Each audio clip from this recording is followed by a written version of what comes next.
Ngakunya Sunni, kok Sunni terus yang dikritik? Sesekali lah kritik Syiah, kritik liberal kah? Nah, ya karena saya ahli sunnah wal jamaah, maka saya kritik Sunni. Saya tahu dapur saya. Ngapain saya mengkritik orang lain, mengkritik madhab lain? Mereka punya pemikiran sendiri. Saya fokus kepada ahlus sunnah karena Sunni yang saya temui itu gila-gila. Pikirannya banyak konslet, utamanya tentang sahabat. Kalau sudah membahas sahabat itu macam orang gila tuh. Semua sahabat pasti masuk surga. Majnun. Ini Sunni gila ini. Pasti masuk surga. Saya ngomong kepada ahlus sunnah wal jamaah, gila tuh kalau yang membunuh, membantai orang, nyembelih anak kecil, memperkosa, menjual orang Islam, jadikan budak, masuk surga. Majnun. Baca sejarah. Ini khusus internal Sunni ya. Saya rasa yang dilakukan oleh Ustadz Ibnu Syihab itu bukan kritik kepada internal, bukan kritik yang membangun, akan tetapi rasa-rasanya beliau adalah ingin menghancurkan suatu benteng yang sangat besar, yang sangat kokoh, yang sudah dibangun berabad-abad, yang dibangun dengan kehati-hatian, manhaj yang sudah benar-benar terkoordinir dengan baik, sehingga pernyataan-pernyataan yang disampaikan oleh Ustadz Ibnu Syihab seringkali menyalahi mayoritas ulama Ahlus Sunnati wal Jamaah. Salah satu contoh kecilnya adalah diskusi yang terjadi tadi malam. Kita melakukan diskusi, kemudian dari menghukumi suatu hadis yang beliau maudhu'kan, kemudian saya mintakan pertanggungjawaban. Beliau mengatakan, saya memaudhu'kan hadis ini karena ada dua alasan. Karena sanadnya katanya bermasalah, sanadnya bermasalah, yaitu ada Abu Burdah dan Abu Musa al-Asy'ari. Dia orangnya bermasalah. Kemudian yang kedua, matannya juga bermasalah, bertentangan dengan nas Al-Quran katanya. Padahal VT-nya sudah kita buat tentangannya, bagaimana menurut ulama Ahlussunnah wal Jamaah tentang hadis Allah menggantikan seorang kafir, menggantikan kedudukan seorang mukmin, seorang muslim yang masuk surga digantikan dengan orang kafir, dengan orang Yahudi atau orang Nasrani. Saya sudah jelaskan penjelasannya dari Imam Nawawi itu seperti apa. Kemudian juga status hadisnya saya sudah jelaskan, itu tidak maudhu, dan tidak ada satupun ulama Ahlus Sunnah wal Jamaah yang mengatakan hadis ini maudhu, tidak ada. Maka lantas kalau cara memaudhukannya seperti itu tanpa merujuk kepada seorang pun dari ulama Ahlus Sunnah wal Jamaah, maka lantas tidak bisa disebut pemahaman Ahlus Sunnati wal Jamaah. Itu namanya pemahaman sendiri, pemahaman personal. Jadi hemat saya, kalau memang mau memaudhu'kan hadis-hadis yang ada di Sahihul Bukhari dan Sahih Muslim, maka katakan, itu pendapat saya pribadi. Jangan membawa-bawa nama ulama Ahlus Sunnati wal Jamaah. Yang menjadi problem adalah ketika melakukan amaliyah pribadi, pekerjaan, penelitian personal, kemudian ketika mencetuskan suatu hukum, baik itu hukum agama atau hukum hadis, lalu mengatasnamakan dirinya sebagai Sunni atau Ahlus Sunnah wal Jamaah. Padahal tidak ada satupun ulama Ahlus Sunnah wal Jamaah yang mengatakan hadis itu maudhu. Kemudian poin kedua yang ingin saya sampaikan adalah salah satu ciri lagi bahwa pemahaman Ibnu Syihab, Ustadz Ibnu Syihab ini sudah melenceng daripada pemahaman ulama Ahlus Sunnah wal Jamaah di dalam beristidlal. Tadi malam saya juga menanyakan dalil yang dibuat sandaran oleh beliau itu apa saja. Jadi biar kita tahu nih pola pikirnya beliau itu gimana. Apakah beliau cuma mencukupkan Quran, apakah cuma mencukupkan hadis, atau Quran hadis, atau Quran ijma, Al-Quran hadis, ijma qiyas yang dipakai. Lalu beliau menjawab, saya berdalil Quran dan hadis. Jadi tidak menyebutkan ijma dan qiyas. Kemudian saya tanya, kalau pendapat ulama gimana? Ya kalau menurut saya bertentangan dengan Quran dan hadis, ya saya tolak. Kalau tidak bertentangan dengan Quran dan hadis, saya akan saya terima katanya. Oke. Kemudian saya mengatakan kepada beliau bahwa ciri-ciri Ahlussunnah wal Jamaah itu beristidlal, berdalil dengan dalil yang disepakati itu ada 4, sedangkan yang tidak disepakati itu masih banyak lagi. Yang disepakati sebagai dalil utama ulama Ahlussunnah wal Jamaah adalah Al-Quran, hadis, ijma' dan qiyas. Semuanya ini tentu berdalil. Kenapa harus ada ijma', kenapa harus ada qiyas. Ini semuanya ada dalil Qur'annya, ada dalil hadisnya semua. Kemudian saya mengatakan, kalau antum mengeklaim diri antum sebagai pengikut sunni, pengikut Ahlussunnah wal Jamaah, tentunya antum pasti berdalil dengan 4 dalil ini. Ya, dengan 4 dalil ini, Al-Qur'an, hadis, ijma', qiyas. Adapun seperti qaulus sahabi, amalu ahlil Madinah, ini kan hal yang mukhtalaf, masih diperselisihkan di kalangan Ahlussunnah wal Jamaah. Pada intinya, madhab Ahlussunnah wal Jamaah itu memegang teguh 4 dalil ini, dan itu yang disepakati. Dari seluruh madhab Ahlussunnah wal Jamaah, 4 itu disepakati.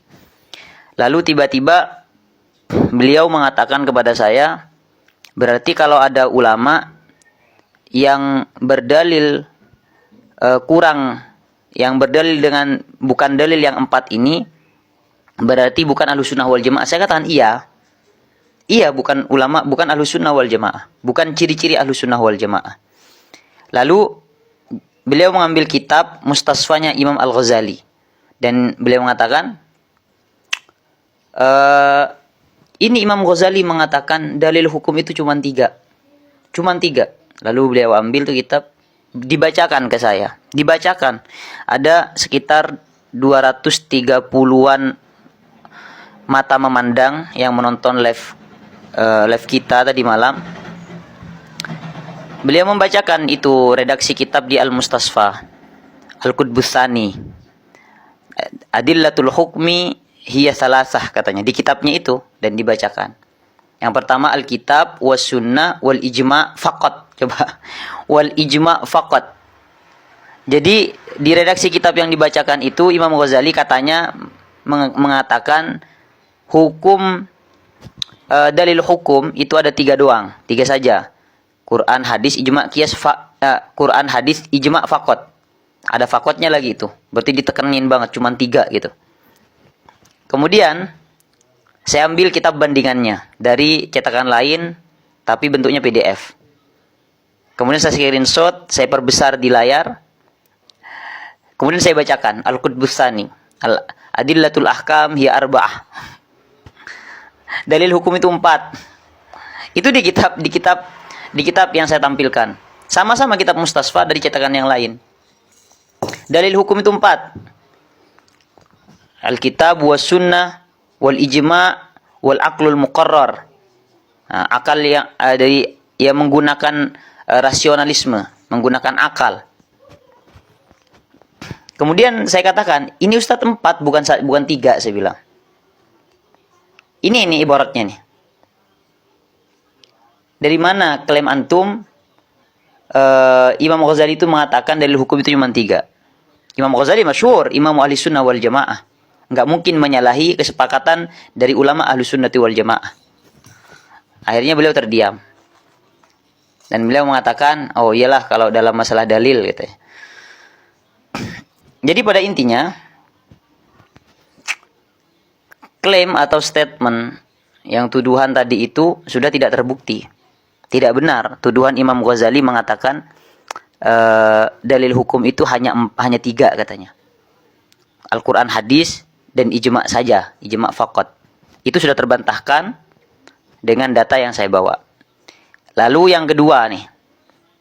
Nah, jadi bukti pemahaman beliau itu sudah keluar dari Ahlussunnah wal Jamaah.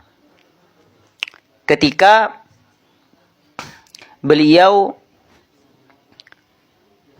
memberikan statement bahwa menuduh dengan tuduhan yang Masya Allah, kepada Imam Nawawi. Al-Imam Nawawi dibilang bahwa Imam Nawawi mengatakan dalam syarah Muslim, kedua orang tua Nabi itu di neraka. Itu mengatakan begitu, demikian tadi malam. Kemudian karena waktu diskusi itu mungkin saya terbawa, akhirnya saya nggak kepikiran untuk meminta datanya.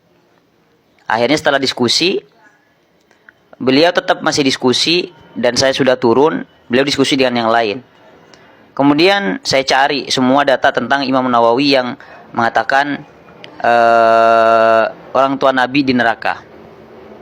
Setelah saya temukan semua, baik di kitab salinan atau di kitabnya langsung syarah Muslim, nggak ada redaksi Imam Nawawi memastikan bahwa orang tua Nabi itu di neraka, nggak ada. Secara sharih nggak ada. Akhirnya saya tampilkan juga tuh. Saya naik lagi ke room beliau dan saya tampilin. Saya minta datanya. Antum dapat dari data dari mana Imam Nawawi mengatakan kedua orang tua Nabi mati kafir atau di neraka? Saya tampilin tuh datanya lagi. Akhirnya beliau tidak bisa menyangkal data yang saya bawa. Dan sampai sekarang kita masih tunggu datanya. Kita masih tunggu ibaratnya. Dua tuduhan tadi mulai dari Imam Ghazali, kemudian tuduhan kepada Imam Nawawi. Jadi imam-imam besar Ahlus Sunnah wal Jamaah yang dikritik atau yang dibawa-bawa. Sehingga seakan-akan beliau mewakili Ahlus Sunnah wal Jamaah. Padahal sama sekali tidak. Seakan-akan beliau itu tidak kenal kepada Ahlus Sunnah wal Jamaah. Beliau mengaku Sunni, mengaku Ahlus Sunnah wal Jamaah, tetapi kepada prinsip Ahlus Sunnah wal Jamaah saja tidak terkenal. Gimana di dalam usul fikih itu seperti itu dan seperti ini. Ketika ada dua dalil, ketika ada hadis bertentangan dengan Al-Quran, maka itu langsung palsu. Ahlussunnah wal Jamaah tidak langsung seperti itu. Ada bagaimana idza ta'aradad dalilani di dalam kitab usulul fiqh. Ketika ada dua dalil yang bertentangan Al-Quran dan hadis, maka caranya bagaimana? Maka caranya digabungkan dulu, dilihat mana yang lebih umum, mana yang khusus. Ada kalanya kadang sama-sama umum, ada kalanya sama-sama khusus. Ada kalanya salah satunya khusus, salah satunya umum. Kalau ada yang umum nanti dan salah satunya khusus, maka yang umum ini ditaksis dengan yang khusus, disebut dengan amun makhsus. Itu sebenarnya prinsip-prinsip Ahlussunnah wal Jamaah dasar. Yang kalau orang mengeklaim dirinya Ahlussunnah wal Jamaah pasti kenal dengan ajaran-ajaran ini. Artinya, kalau membuat statement pribadi, statement personal, jangan pernah bawa-bawa nama ulama Ahlussunnati wal Jamaah. Kalau tujuannya membangun, ini bukan membangun, menghancurkan, berusaha menghancurkan pondasi yang telah kokoh. Benteng yang sangat kokoh. Benteng Ahlussunnah wal Jamaah kokoh, tidak akan bisa dihancurkan. Wallahu a'lam bishawab. Siapa Syiah? Syiah adalah kelompok pemikiran akidah yang terlahir akibat perseteruan yang terjadi di penghujung era Khulafaur Rasyidin. Mereka adalah kelompok yang mengkultuskan ahli bait Nabi atau yang mereka persempit menjadi Sayyidina Ali bin Abi Thalib, Siti Fatimah, Sayyidina Hasan, Sayyidina Husain. Karena 4 orang ini adalah ahli kiswah yang dibawa Nabi bersumpah saat mubahalah. Mereka suka memproklamirkan diri sebagai pencinta ahli bait Nabi, tapi saya tak setuju dengan klaim sepihak ini karena Sadatna Abu Bakar, Umar, Utsman, serta seluruh istri Nabi juga adalah keluarga Nabi. Jadi sangat aneh jika keluarga Nabi versi Syiah ini hanya dipersempit pada ahlul kiswah. Maka saya lebih suka menyebut mereka Syiah dan menurut saya mereka juga tidak tersinggung dengan sebutan tersebut. Ciri utama mereka adalah kecintaan terhadap keluarga Ali bin Abi Thalib yang ekstrim dan menganggap kebenaran hanya ada pada keluarga tersebut dan keturunannya. Ini karena mereka salah memahami Quran surat Al-Ahzab ayat 33. Dalilnya betul, pemahamannya salah. Mereka kultuskan ahli bait sehingga dalam salawat mereka sangat enggan menyertakan sahabat Nabi.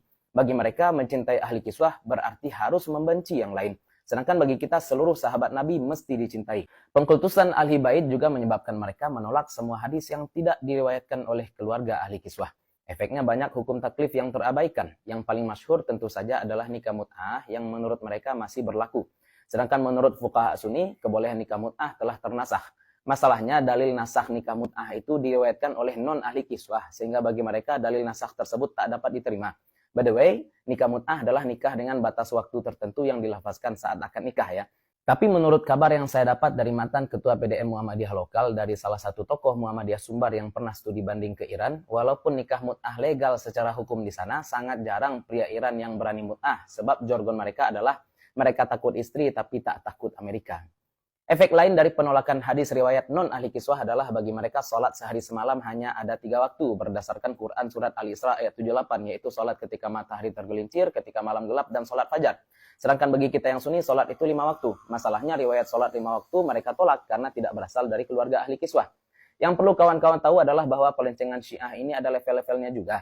Yang paling mending adalah sekte Zaidiyah dan Ja'fariyah. Kalau yang hulunya sudah kelewatan, ada yang sampai memiliki keyakinan yang disebut aqidatul bada', yaitu paham bahwa Allah tidak tahu masa depan. Subhanallah. Nah, sekarang sudah tahu apa itu Syiah kan? Kalau kita analisis sedikit, Syiah ini agak mirip dengan sebuah aliran nyeleneh. Kalau Syiah mengkultuskan ahli bait atau ahli kiswah, maka aliran nyeleneh ini mengkultuskan generasi salaf. Tapi ternyata keduanya bohong juga, sebab Ayatullah Khomeini bukan keluarga ahli kiswah, sedangkan panutan kelompok yang lain ini, yakni Ibnu Taimiyah dan Muhammad bin Abdul Wahab, juga bukan generasi salaf. Mereka punya propaganda namun tertipu dengan propaganda sendiri. Ini berbeda dengan Ahlus Sunnah wal Jamaah yang tidak mengkultuskan seseorang karena genetik dan tidak pula karena masa hidup. Bagi Ahlus Sunnah wal Jamaah, seseorang diikuti karena ilmunya. Karena ilmu adalah warisan Nabi yang paling utama. Meskipun tentu saja kita tetap cintai dzurriat Nabi serta hormati yang lebih tua. Persamaan kedua adalah terkait nikah mut'ah yang ternyata ada padanannya dalam hukum keluarga Arab Saudi yang disebut nikah misyar. Bedanya periode nikah mut'ah disebutkan secara gentle saat akad, sedangkan nikah misyar disepakati di luar akad dengan proses yang terlihat normal.